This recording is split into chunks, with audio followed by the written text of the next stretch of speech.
Дене шынықтыру жаттығуларымен шұғылдансаң, дәрігерге пысқырып та қарамайсың.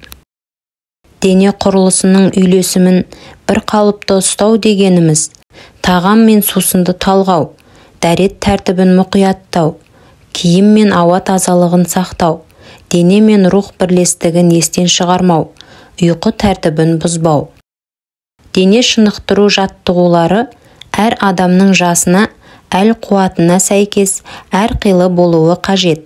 Орта жастағыларға салт атпен қыдыру тиімді болса, күш қуаты кеміген кекселерге жаяу жүрген пайдалы. Сондай-ақ, боз балаға қолайлы тағам қарттарға зонды болуы ықтимал. Егер ұзақ өмір сүргің келсе, онда ұнтақталған грек жаңғағы аралас балды үзбей жей бер. Дәрігерде 3 қару бар. Олар сөз, өсімдік, пышақ. Медицина саулықты сақтау, науқасты кеселден айықтыру үшін адам тәнін зерттейтін ғылым. Қимыл көптеген дәрінің орнын басуы мүмкін, бірақ бірде-бір дәрі қимылдың орнын баса алмайды.